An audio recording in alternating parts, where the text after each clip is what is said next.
First of all, I want to welcome you all to our meetup this evening, and it's focused on using design thinking as a tool to optimize jugaad practices to boost innovations in agriculture.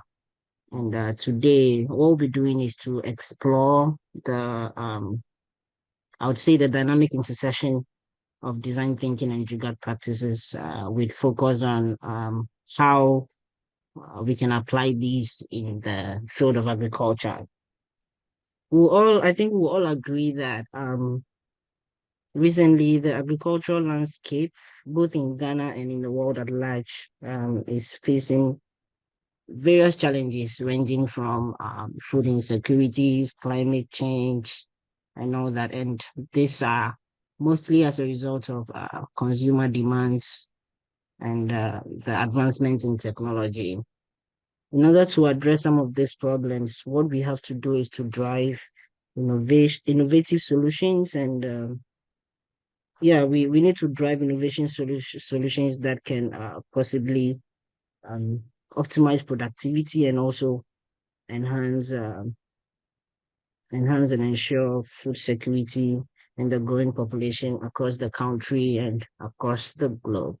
Um, and if you are very familiar with design thinking, of which I believe that some of us are, we know that design thinking is basically a human-centered approach to solving problems with focus on what the people want rather than what you want to do as someone providing solution.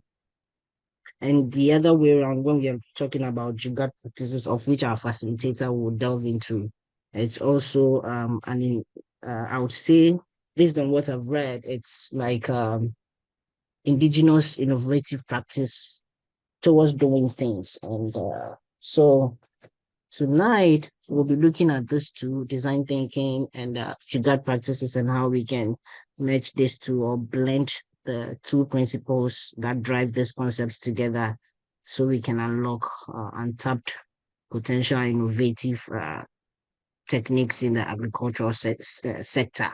So once again, I want to say thank you for joining us. And if you have questions bothering your mind, well, we hope that we answer your questions, and our facilitator is ready.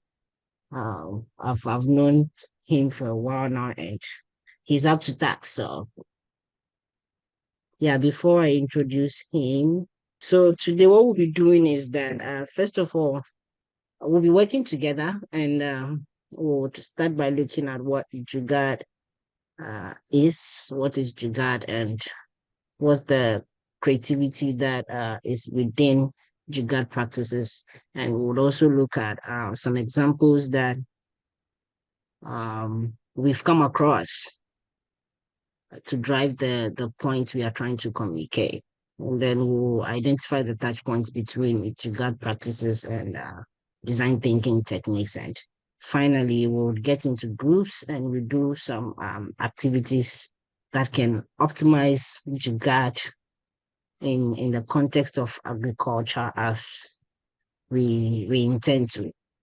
So yeah, you are welcome, and I'll go ahead and ask our facilitator to take over, introduce himself, and then get us started on optimizing design thinking in Jugaad practices. Derry, over to you. Yes, sir. Thank you, Matt.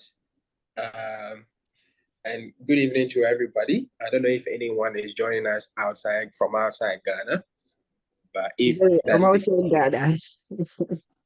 Oh, Matt, we are co-facilitators. So, hello. Yes. Can I ask a quick one? Yeah. So can I invite a couple of the KIC participants in the KIC challenge currently? Absolutely, sir. You can. Yes. Okay.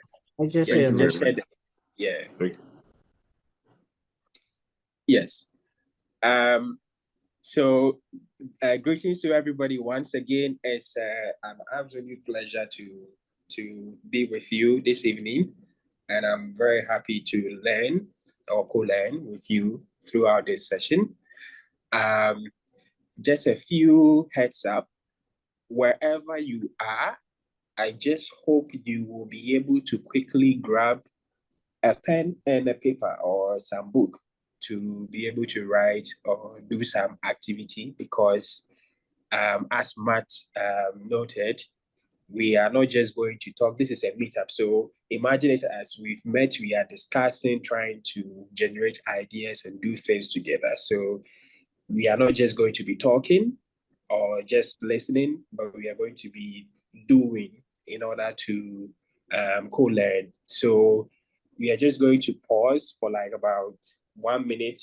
If you don't have a pen and a paper, you can probably put your, if it's a phone that you have and you can open a note or something to write, it's absolutely fine. But we want you to be ready to do like some writing or some typing or just some kind of creation, be more active than just listening and asking questions. So 1 minute is 6:18 now. So later 6:20 it's 6:19. So yes, 6:20 we will continue on this session. Just a quick pause. Yeah.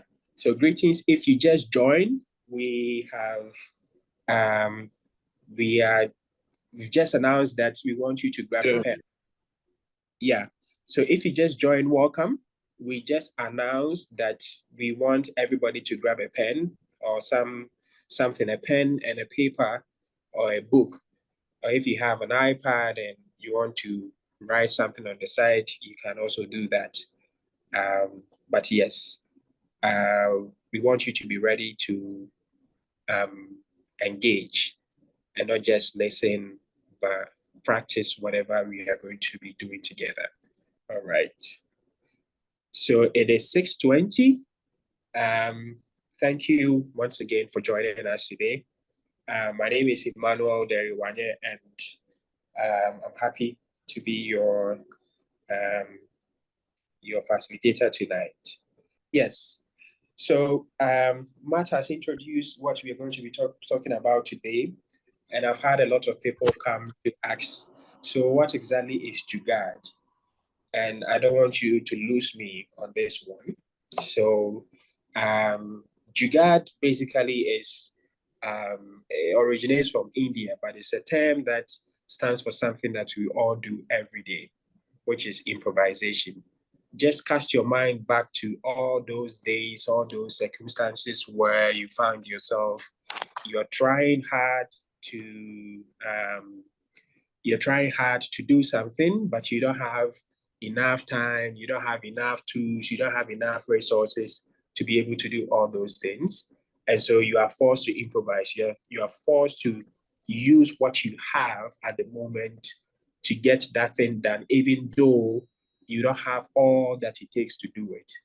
That's basically the whole concept of Jugaad, the core concept of Jugaad, which is improvisation. As you can read, the origin comes from making do with limited resources, yet getting the job done. So it's almost like trying to do more with little, or finding way around constraints to get things done. That's it. It's a very simple concept. It is a daily practice. It's something that we've all encountered before. Next slide. So to help us understand this, we have, all of us, those who have played board games, you all know this particular game, sometimes called Jumbo Tower, other times also called Jenga. And let's follow me from the left all the way to the right side.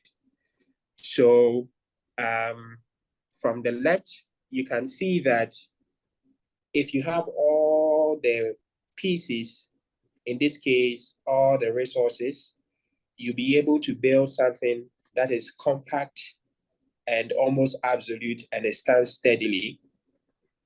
But when you lose a few pieces, you try to arrange it in such a way that it will still stand. Then you lose more pieces and you arrange it in such a way that it still stands. It's not as compact as the first two. It has holes in them, but it's still standing, right? Then you lose more pieces, and you find a way to still arrange it in such a way that it still stands. So this is like a perfect analogy for Jugaad. Your objective is to get something done, in this case, to arrange the pieces so that it is standing as one whole unit. Even if you are losing pieces at different angles from different perspectives, you find a way to rearrange the remaining pieces so that it doesn't fall apart. So in our everyday lives, this is exactly what we are doing, especially in our part of the world where we are always struggling and trying to make life happen with the little resources that we have, whether it's money or time or whatever it is. You know, we all try to make do with the little that we have. We rearrange things in order to make the remaining pieces, regardless of what we are missing, stand as a system. Matt, next slide. So back to, let me take you down memory lane, right? So if we had all the systems, we'll have a toy car like what is on the left. But because we don't have all the resources, hooray, we put a few Ideal and Carnation and Milo cans together, plus our flip-flop, and then we have our own version of toy cars. And then we have sometimes even more fun than those who have the original, not original, the fully made toy cars, right? So same, we don't have all the resources, but we try to make do with the little that we have. Matt, next slide. Exactly. So now we are getting to agriculture. If you look at the picture that is on the left, you will see you have different kinds of grains that have been packaged. There's a scale. So if you are buying, you collect it in your pack, and then you weigh and then you pay. So that's how the ideal system should work.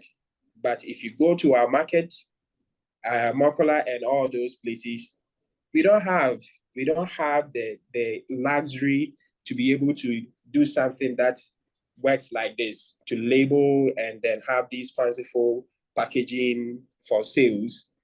So our market women, this is what they have. The genotin, some of them don't even have labels. Actually, some people say this kind of this way of selling grains and all that thing it's almost like broad daylight robbery without gun. Because if you go and meet a market woman who is wicked, you realize that at the bottom, she has probably knocked the bottom of it to halfway the tin. So you think that you are buying one olomka, but it's probably half or a quarter of it. So that's exactly what happens. They don't have the resources to do what is on the left, but whatever they have, they make do with it. Next slide. Exactly. So now we are looking at more examples. So if you look at the images on the left and you compare it to the tractor on the right, it's the same following thing. You're trying to plow your land. You don't have a tractor to do that level of, extensive high-tech plowing.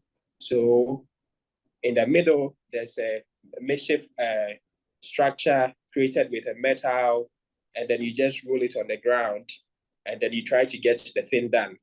But if you want to go a little high-tech, you have a motorbike with rods and other things attached to it. So as you ride your bike, it's almost like you have your own kind of tractor doing the same job. That's Jugaad for you. Next slide. Exactly. We've all heard about drip irrigation, right? So on the right side, you have drip irrigation. If you had all the resources, that's how it's supposed to be. But if you don't have it, there's a bottle of water, the plastic bottles that we have, Baltic or the lacquer or whatever, that you fill with water and you put a wick. Those who have lanterns, you see that thing in it, wick. You just put a wick in it, and then it draws the water to the base of the plant. And you also have your kind of drip irrigation. That's Jugaad for you. Next slide. Exactly.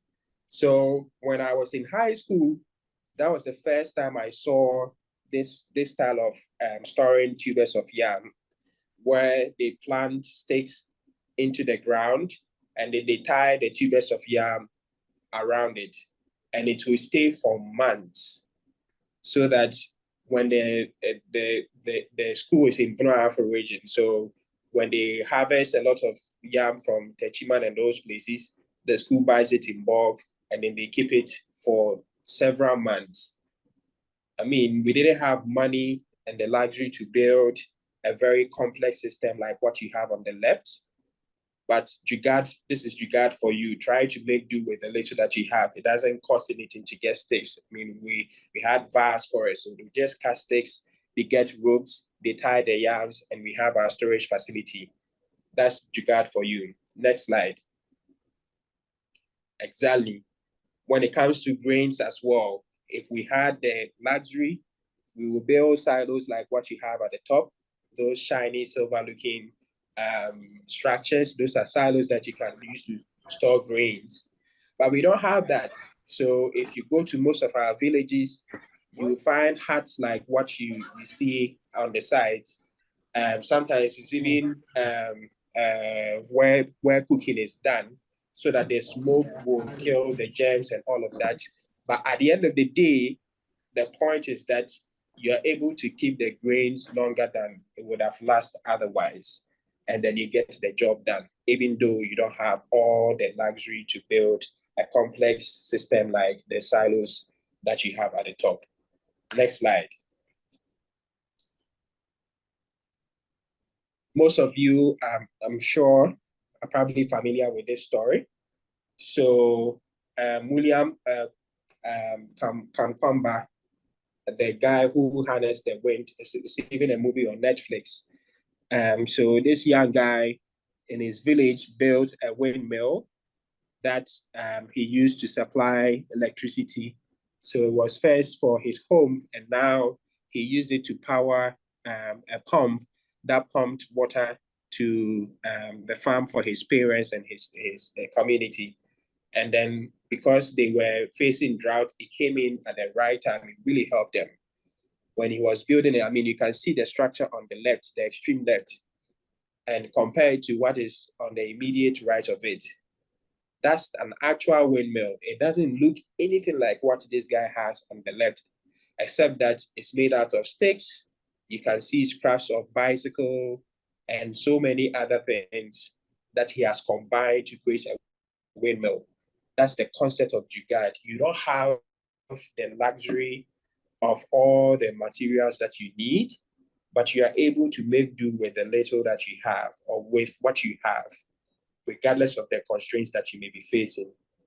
So let's go to the next slide. Right. So you've seen a lot of examples. We've talked through Jugaad. If it was, a foreign concept to you, I'm sure by this time it is coming home. But we want to lock it in.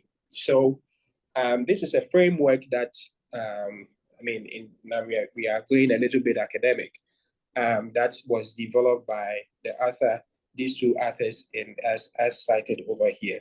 And then they captured Jugaad principles in a very interesting way. So they said Jugaad is very important in the sense that if you look at most of our communities, especially in our part of the world, where agriculture happens, they are usually rural areas. And those are the same areas that don't have the luxury. Sometimes they can't even get access to basic amenities, to talk of the things that you need to practice complex and advanced agriculture. But at the same time, they have this, there seem to be this trigger because of the constraints that they are facing. There's this trigger of an innate ability to make do with the little that they have. And so they're able to do this grassroots innovation that allows them to participate and keep moving, the agricultural value chain forward. And Jugaad, they they captured Jugaad in this, using this Venn diagram, in the sense that if you look at the concept of Jugaad broadly, it promotes sustainable driven innovation, in the sense that when you cast your mind back to most of the examples that we have seen in the past, it's usually somebody reusing, waste items or scraps or something. So it promotes sustainability from that point of view.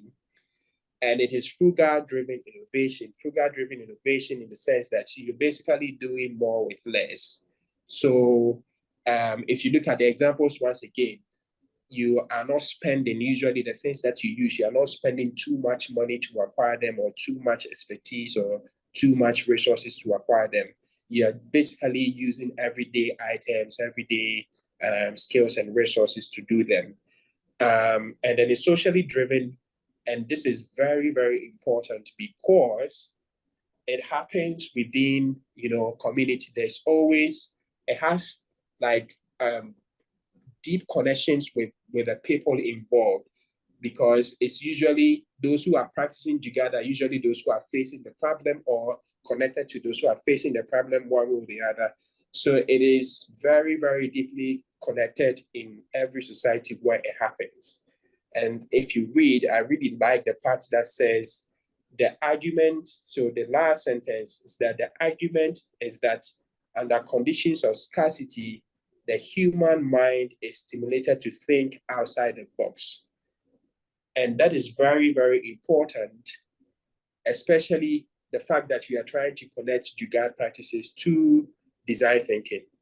And we'll look at it into further details in the coming slides. Matt, let's go to the next slide.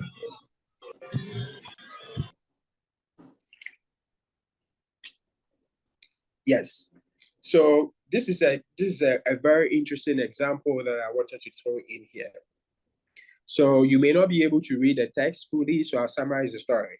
The guy that you see over here, and what he's holding is basically an oil can. So for those of us, if you just imagine your fried oil, the plastic can, but this time it's made out of metal. And so he's a young guy who lives with his mother in a village somewhere in India. And then birds come and destroy their crops at night. So he lost his father, his mother, their only source of dependence is the farming that they are doing. And then he thinks, because I'm doing engineering in school, I need to find a way to help my mother. You can't be his mother, he can't watch his mother always waking up at night to come and drive away birds who come and feed on the crops. So he took this oil can, he created a cavity in the middle, he put a candle and he lights it, and then he will hang it on these sticks. And when the birds come, they think that there's somebody there at night. They see the light and then they don't come. And he saved them a lot. If you read the story, you understand. It brings us to all the things that we've been talking about, like the fact that Jugaad is sustainable because this guy used waste to create the innovation that he's using. It is frugal. I'm very sure he didn't spend a lot to make this thing happen. And then it's social driven. It is connected to his mother. It's connected to the community that he has. And if you read a story, you realize that later on he became like the champion of Jugaad in his community, and he was doing so much to help other people in his community.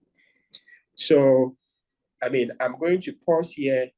If you have any questions, if you have any comments, just for like 30 seconds, your impressions about Jugaad, does it make sense now?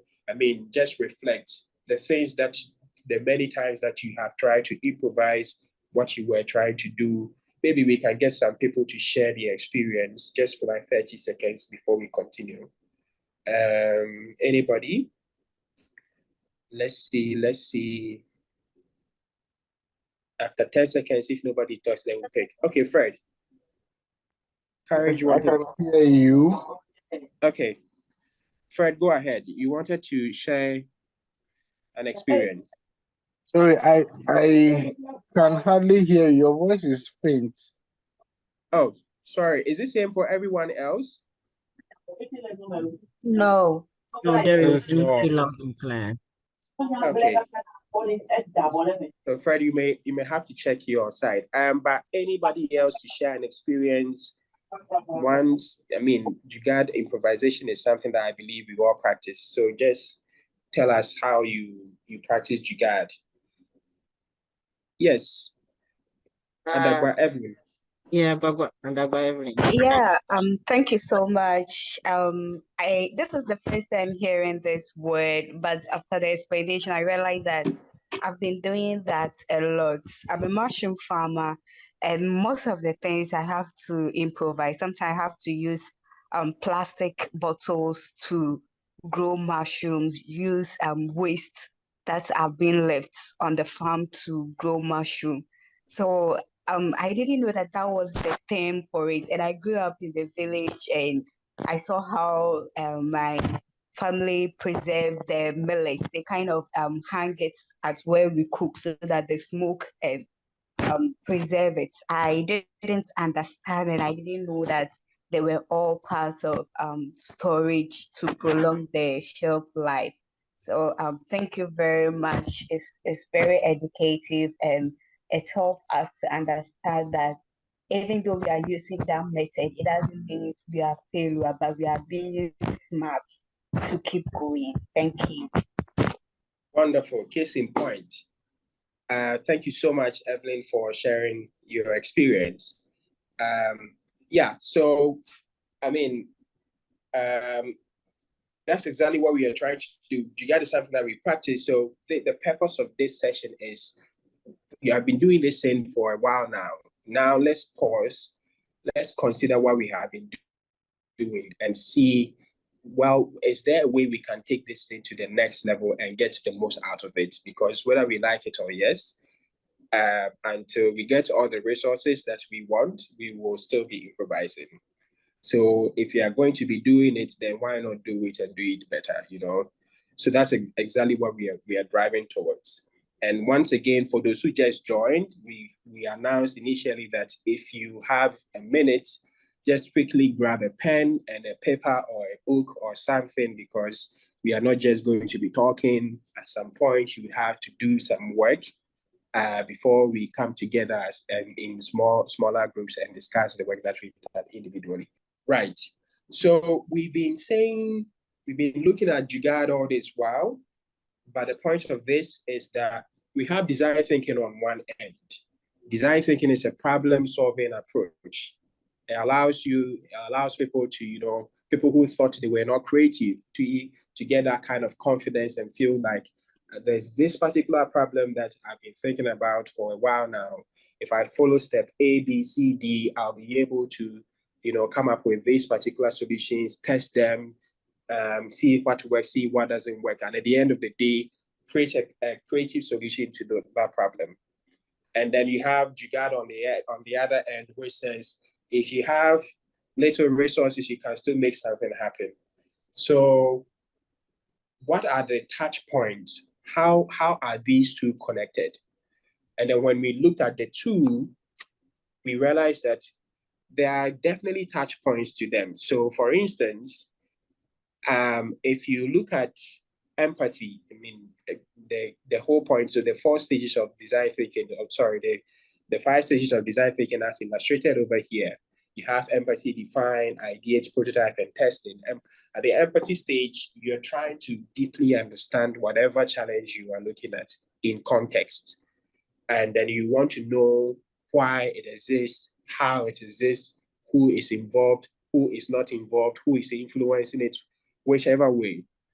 And all the examples that we've looked at in Jugaad, if you reflect carefully, you will see that it came out of empathy. I mean, look at the guy who developed that pan for his mother. I mean, he understood the struggles of his mother, the fact that the mother has to wake up at night to drive away these animals. He understood it deeply so well that he knew how and why it was so important for the mother. He understood his context enough to realize that he can't get all the materials that he needs to be able to create a complex system. And so he eventually had to settle for that can. And then the next one, reframing. So reframing is basically, it's like you have a frame. Frame means that something that, where something fits. Usually frame, if you're looking at a picture, you're looking at, whatever it is, the frame that it's within. So it's almost like some kind of point of view, your focus. Reframing in this context, we are looking at changing your focus or looking at things from a different point of view. If you go back to the same example of the oil can now becoming a tool for driving away animals at night, is clear. If you were not looking at it from a different perspective, an oil can is an oil can. A Milo tin is a Milo tin. Ideal milk can is an ideal can. It's waste. It doesn't have any use to it. But when you get to that point where you are looking at it from a different perspective, then it becomes an input to something useful. You understand? If you are looking at your problems and saying, well, I mean, these bears are coming at night. The only way is to be there in person to drive them away or to build a complex system, which is usually what a lot of people are thinking whenever they meet problems. You always be there. But when you start looking at what are the other ways I can solve this thing with all the constraints that I have, then it becomes possible to now look at all these small things within your control that you can do. And that brings us to ideation. Now it sparks some level of thinking. You start coming up with all these different ways of looking at the problem and how all the different things that you can do. How can you use this particular thing? How can you use your 15 minutes to do something that ordinarily would take 100 hours or something? You understand? You come up with a lot of ideas. Your brain starts, pouring all these creative ideas, and then you eventually settle on one. And when you have settled on one, you try it. If it doesn't work, you probably find a different way to do it. And that's what we call prototyping and testing. So it becomes very clear that Jugaad is almost like embedded in design thinking. When you practice Jugaad, by the time you finish a whole Jugaad process, you've gone through the whole design thinking framework. So now our next stage, or what we are going to be looking at beyond this time, is that how do we become more conscious of what we are doing at each particular stage so that we fix, because we are more conscious of it, we try to correct and then enhance the practice in order to gain more out of it. Basically, that's what we are going to be doing in the next few remaining minutes. March, next slide. Please, while we reload, once again, this is a point where we are going to use our pens and papers or pencils and books. So quickly grab yours. What we are going to do is that for the next couple of minutes, there'll be activities that we will talk you through. So you're going to do them individually. And then when we get to the last two stages, you will join smaller groups to discuss and then, build on the work that you have done individually so that we can leave this call feeling that we have created something and then we have, learned new things and we are ready to practice, which is the purpose of coming together this evening. Can you guys see my screen? Yeah, we can see your screen. Yes. Okay. Wonderful. So let's go to slideshow. Current one. All the way. Yes. So pick an area, individually pick an area that speaks to you, where you think you are interested. Everybody eats, you are plugged into the agriculture value chain one way or the other. So pick an area that speaks to you. Is it pest control? If you haven't done farming before, you probably know a farmer or you are related to somebody who knows a farmer, something. So is it pest control? Is it irrigation? Is it harvest and storage? Is it transportation and marketing? Just pick an area that speaks to you in 10 seconds. So counting down, 9, okay, 10 seconds, 10 seconds, 10 seconds. Right. So I'm sure you've picked your area of interest, and just relax, follow the steps that we have. So you remember we talked about the empathy stage in design thinking and how it fits into Jugaad. And we said at the empathy stage, you're trying to clearly understand what the struggle is and the constraints that it comes with. So if you picked, let's say, if you pick pest control, just now take about a minute and then try to review the process. So the prompt is that the first question is, how is something done? You know, and express. So the follow-up prompt is that we advise you to express that something in terms of cause, actions through to results or ultimate effects. So for instance, if it is irrigation, you can ask, how do you get water to use on the farm? And then you list, so the note, list this process step by step and make sure that they are very simple steps, like the simplest form of it. So whatever, imagine right now we are doing role play, even if you are not a farmer. If you chose pest control, your question, ask a question, how do you maybe do pest control? Or how do you control pests? How do you make sure pests don't even come to your farm? Or when pests are attacking your crops, how do you make sure that you take care of them or you get rid of them? And list the steps. Make sure that they are the simplest steps at each stage. And we have about 1.5 minutes for this. It's a very simple exercise. I hope you have your paper and pen somewhere and you are doing it right now for 1.5 minutes. I'm starting my timer right now. I'm very sure some people were not expecting this, but here comes the surprise. We got you. Okay. Please, what is the minimum questions? Oh, as many, you are not asking, so you are asking yourself the question and you are answering them by listing the steps. So as many steps as possible. Okay. It's not just, not just the question, but the steps. So we have about 3 seconds to finish this one and we are moving on. All right.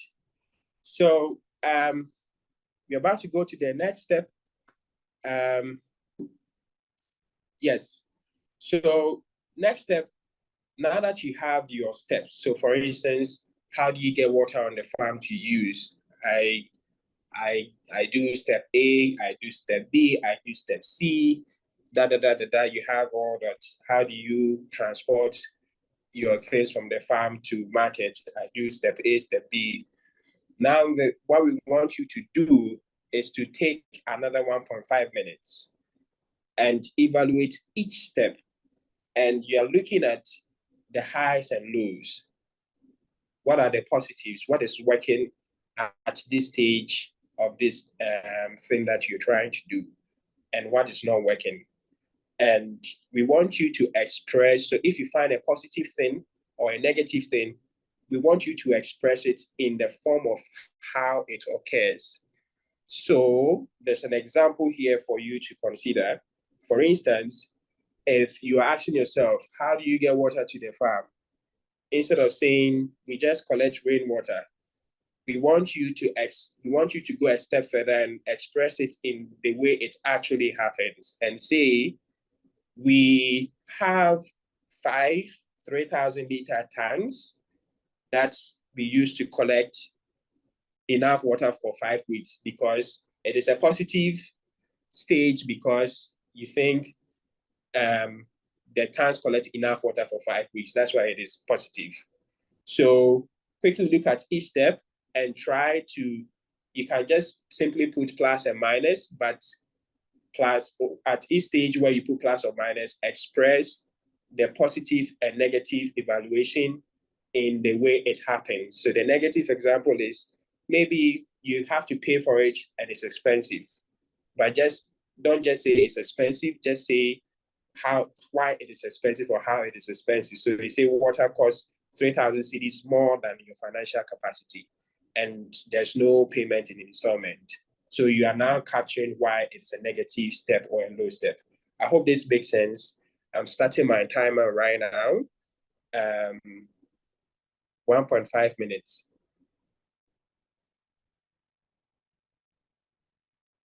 Right. So, ladies and gentlemen, whatever you have at this stage, believe me or not, you have just built something called a journey map.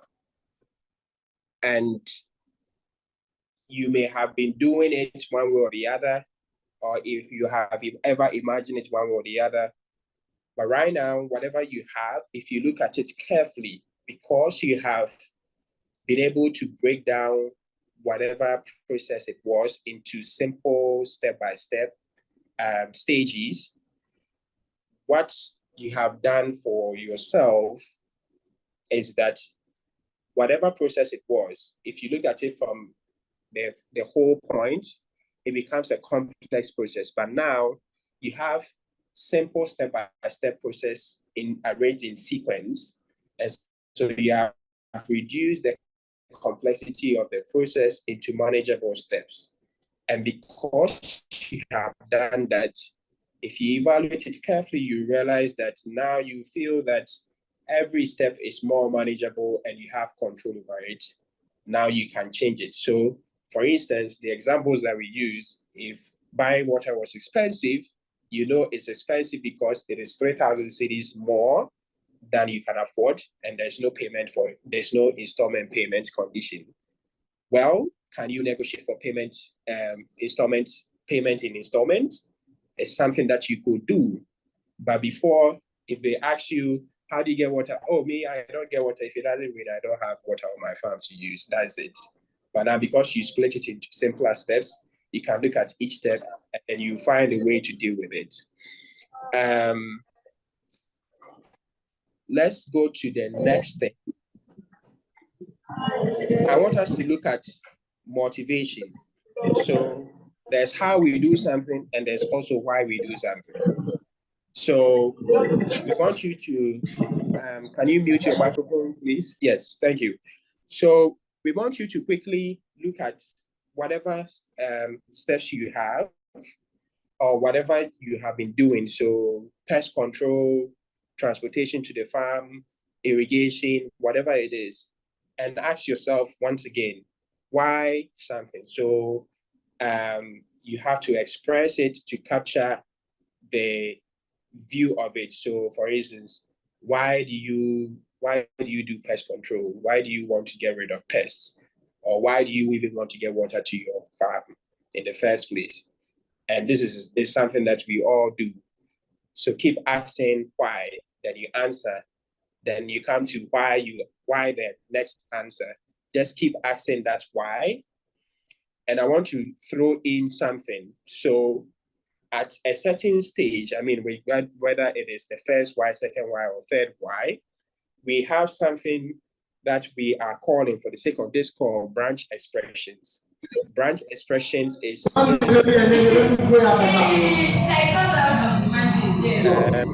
Matt, can you mute? Thank you. So branch expression is just to throw you off the usual linear why, and take you to a different, try to put things in different perspective. You remember reframing. So for instance, you could say, why do you do something even though, or why do you do something although, why do you do something regardless? For example, why do you try to get rid of pests on the farm even though they keep coming? Or why do you want to spray another round even though the plants are almost dead? Or why do you buy them even though they're expensive or something? This is just to help you think of it on another level. So not the usual why. I hope this makes sense. Let's spend another 1.5 minutes, try to do this quick exercise quickly. So why do you need something? Keep asking the why. And if you get a chance, throw in the branch expression a little bit. 1.5 seconds. Sorry, 1.5 minutes. So now that you have all the whys, all the hows, and everything, you've gone through the, sorry? Sorry, Derry. Yes. I mean, a quick one. The why is it to ask why we need a process change or why we are doing what we are currently doing? Yes. So why you're doing what you're currently doing, or why do you need what you currently need or do? So Okay. yes. And I'm guessing you probably asked this question for the masses. So maybe we can give you another 1.5 minutes to try and get it done, and then before we move to the next stage. Okay, thank you. All right. So I'm hoping that we are set for the next stage. So just to recast, to recap, sorry, we looked at how we do things. We've established the step-by-step processes that we go through. We've identified why we do the things that we do or why we need the things that we need. And we try to try to throw in some of the constraints. Why do we need something even though it's expensive? Why do we need something even though we can't get it? Or even though the same thing keeps happening? Whichever way you threw in those branch expressions, we have it. It looks like if we look at it together, we have identified the flaws, or we've identified the things that are working, and then we know how we can make the negative ones. We probably, we have to look at how we can make the negative ones better or further enhance the positive ones. We've also asked ourselves why those things happen, so we understand the importance of it. So the bigger question becomes, how do we get it done? How do we make the positive more positive and the negative positive? And I found this interesting concept at the bottom is, I don't know if I'm pronouncing it right, but it's called Chindogu. And it's basically a Japanese art of design. And it fits perfectly with the concept of Jugaad, in the sense that you basically think of two unrelated items, and then you ask yourself, how can you create something useful? So Chindogu basically is the art of creating something that is not so useless. It's not necessarily useless. It's ridiculous, but if you think of it really well, you can see that it could make sense. So for instance, if you look at the examples that we have, if you look at the first one, so it's like you have something strapped around your head that has a toilet roll. So if you want to sneeze, it's not now that you are going to look for tissue anywhere. You just roll, you sneeze, and you're okay. If you look at the second one, you realize that there's a footwear that has, a waistband and a broomstick attached to it. So instead of bending, you can just be standing and sweeping and you'll be fine. If you have a kid at home and the kid is always crawling, why not make the dress that the kid wears like a mop, so that as it crawls on the floor, the kid will be mopping the floor for you. And then you have a spectacle that has like funnels attached to it, so that if you want to put eye drops, it's way easier, and then you are good to go. But at the base of it is that you are combining two things that really don't, how can you find a relationship, easily find a relationship between a broomstick and a footwear, what you wear, and try to make something that is seemingly useful out of it. You understand? If you look at this carefully, that's exactly what Jugaad does. If you look at all the examples, for instance, how can you say it takes an old oil can and a candle? I mean, if you are not looking at it from a very creative perspective, you definitely not see something useful out of them when you see them. You probably pass because they are all waste. So at this point, you have how you do things. You've realized some of the negative parts of it, the sides that are not working. You know why they are important regardless.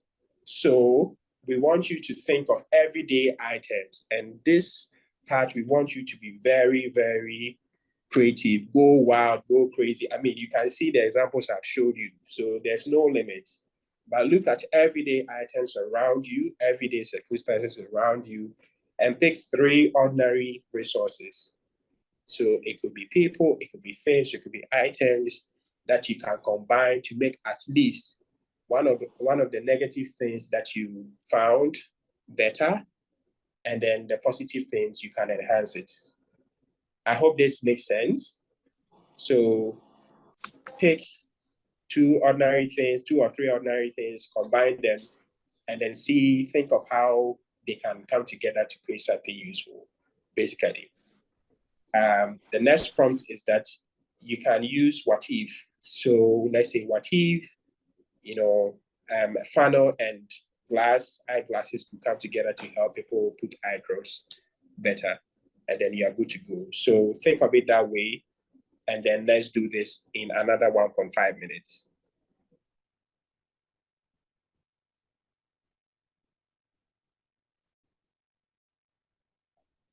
Okay, so now that we have that, the next stage is to prototype and test.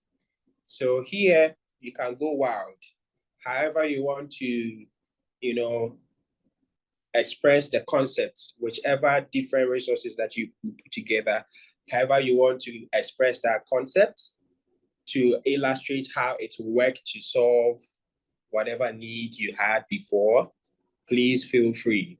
Just use the next few seconds to illustrate that.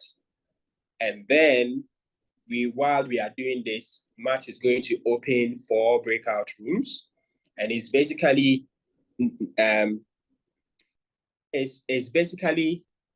interesting and an interesting exercise discussion that we are going to have over here after here. So join. The breakout rooms are labeled according to the 4 categories that we asked you to choose. So whether it's irrigation, pest control, transportation, or marketing, or harvest and storage, just go in there with all the work that you have done. And you may be thinking, how do you share the work that you have done? Well, if you drew it on a paper, just take a picture of it. You can share your screen and show the picture to the rest of the team and take them through what you have done. But after this exercise, after the illustration, we are going to spend about 5 minutes in the breakout rooms to discuss what we have done, try to put the solutions together. And when we come back from the breakout room session, we just come and talk through whatever we have done. So first 1.5 minutes is to do it. Then the next 5 minutes is to join breakout rooms. And then we'll come back in the 7th minute to come and wrap this up. I hope it is great. Matt, we can open the breakout rooms if you have them. And I wanted to mention, so the diagram on the right, we want you to, at this stage, so try and test when you show what you have done to the rest of the people in the room, try and test it with them.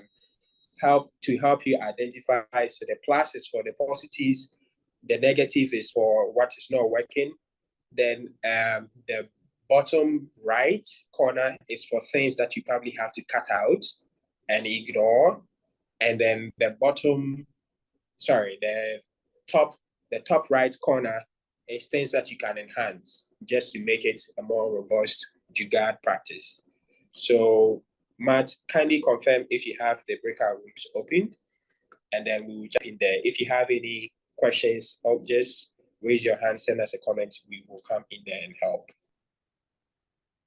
All right. So we have the rooms opened. So you all see a pop-up on your screen. Just choose one of the rooms and join those rooms. Yeah. Yes. So we'll be back here in now we don't have a lot of time. So in exactly maybe the next 4 minutes. Welcome back, ladies and gentlemen. So we've gone through a lot. I've been talking a lot. This time we want to hear from you. So we will start with pest control. Anybody from pest control to share basically what they have done? Sales and marketing. And I doubt go ahead. Okay, so I'll share my personal what I looked at. I was looking at the transportation of vegetables. Additionally, they are packed in sacks, and what happens is it's not the appropriate mode for transporting vegetables. So with the sacks, what is good about the sacks is it's very convenient. You're able to pack a lot of vegetables into one sack. And it's also appropriate for the current mode of transportation. Let's say tying it at the back of a trotro or something. It's very easy to handle when you are transporting it.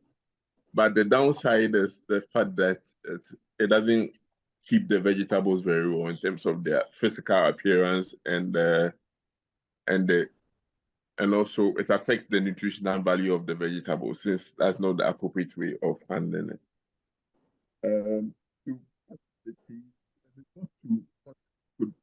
What options in terms of what could be done? What came to mind was using, let's say, a barrel with a net around it, so it becomes as easy as possible to handle. And because the barrel is solid, it can keep the vegetables in the way you want it, or probably even add some ice to keep it cool during transportation. So that's what came to mind. But the downside of using the barrel is looking at the sack and the mode of the current transportation, which is the most affordable mode, is going to be much more difficult to pack it on the trotro vehicles that usually transport these things at a cheaper cost. Yeah. But I mean, definitely, I'm very sure that we haven't, let me speak for myself, never thought of the idea of a barrel with ice. We definitely, I mean, it's a very potential way of keeping vegetables fresh from the farm to the market.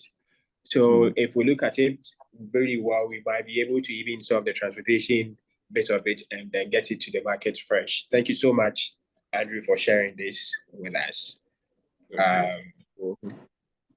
Any other person to share? Hello. Yes, sir. Go ahead.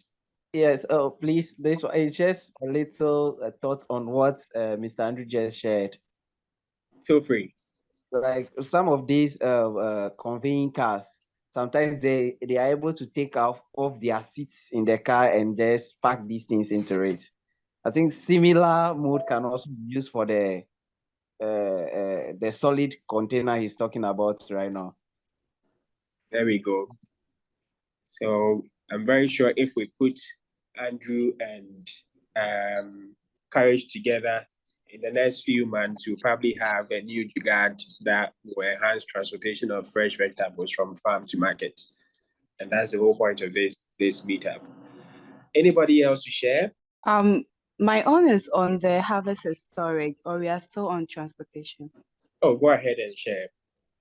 Okay, so with the harvest and storage, I focus on mushrooms. And mushrooms are very perishable. So when you harvest it, within a day, it begins to deteriorate. So with the review process, I asked myself how long it can be stored without a refrigerator. And then storing with a refrigerator to when you remove it, the value of it kind of reduce, the texture, everything make it not more attractive again.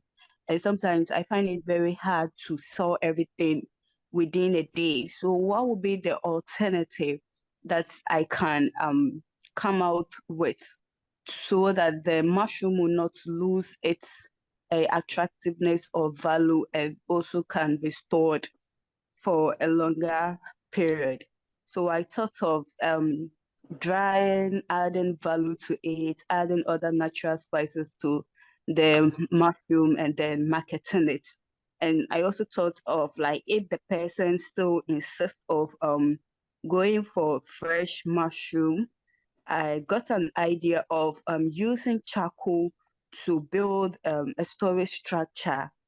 I really don't have the total concept, but with the charcoal, you can build a structure that can help to store vegetables in a cool environment, extend the shelf life for at least 5 days, and yet the quality will not deteriorate as compared to putting it in the refrigerator. Yeah. Wonderful. Yeah, great.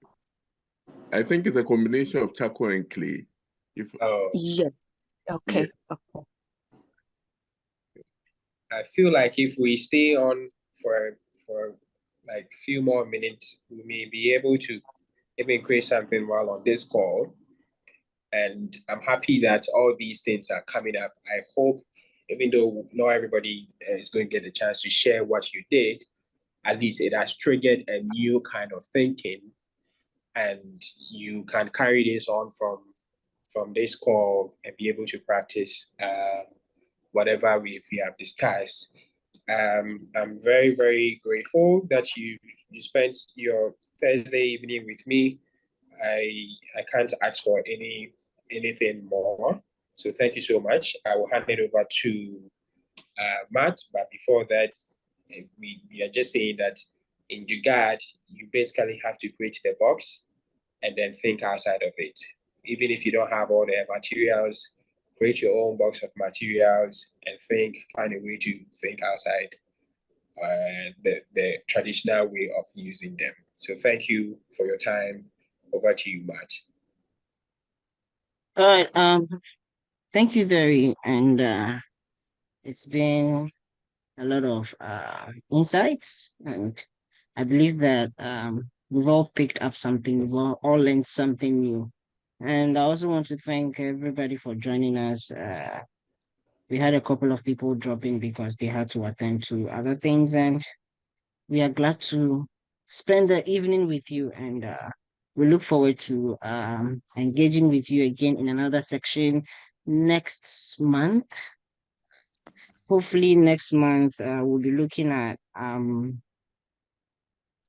designing for development. Yes, that's what we'll be looking at. So we look forward to seeing you all again on 27th July for our July meetup. Have a blessed evening.